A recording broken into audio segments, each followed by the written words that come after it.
तस्वीरें ज्यादा से ज्यादा सारी मीटिंग आज हुई और सब लोगों की इच्छा यही हुई है कि हम लोगों को एनडीए छोड़ देना चाहिए।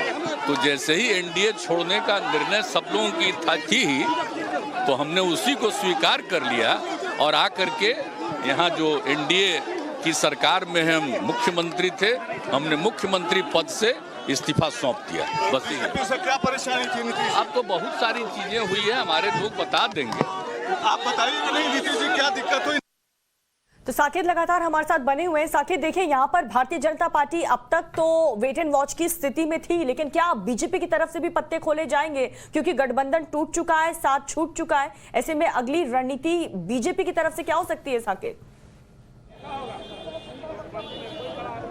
देखिए 5 बजे का वक्त पहले से बीजेपी ने तय कर दिया है, जब बीजेपी की बैठक होगी बीजेपी के प्रदेश कार्यालय में, और वहां पर आगे की रणनीति बनेगी। लेकिन बीजेपी अब हल्के में इन चीजों को नहीं लेने वाली है। उनका भी जो आक्रमण होगा वो अब सामने आएगा। आखिर क्यों और क्या कुछ बातें बीजेपी की तरफ से कही जा रही है, क्योंकि पिछले कई महीनों से इस तरह के माहौल यहां पर दिख रहे हैं जिस तरह से एनडीए गठबंधन में जेडीयू और बीजेपी के बीच खींचतान था। तो इंतजार होगा 5 बजे बीजेपी आखिर क्या कुछ फैसला लेती है, आगे का क्या आगे की रणनीति उनकी होती है। लेकिन फिलहाल की जो सबसे बड़ी खबर है वो राबड़ी आवास, जो 10 सर्कुलर रोड का ये आवास है, यहाँ पर है।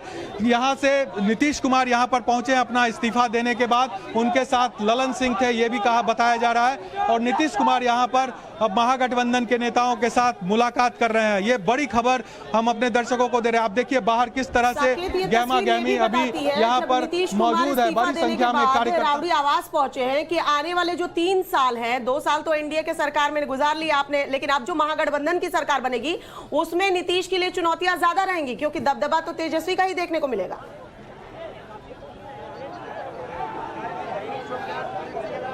देखिए जी, बिल्कुल आपने सही कहा कि चुनौती बहुत ज्यादा होगी नीतीश कुमार के सामने, क्योंकि वो एक तो आरजेडी के साथ जाकर सरकार बना रहे हैं, जिसके खिलाफ बयानबाजी करके वो आरजेडी से अलग हुए थे, और दूसरा उनके सामने जो विपक्ष है वो बीजेपी है।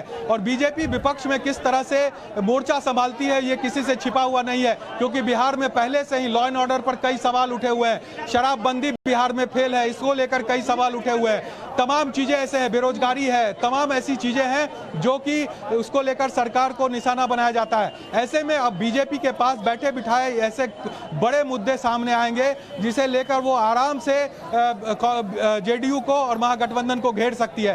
तो ये जो फैसला ले लिया गया, भले मुख्यमंत्री और उप मुख्यमंत्री तमाम चीजें तय हो गई, लेकिन आगे की राह जो है वो बहुत आसान नहीं होने वाली है, क्योंकि विपक्ष जो है वो काफी मजबूत है। 77 विधायक बीजेपी के पास है और 77 विधायक के जरिए बीजेपी इन लोगों को घेरने की कोशिश में भी रहेगी।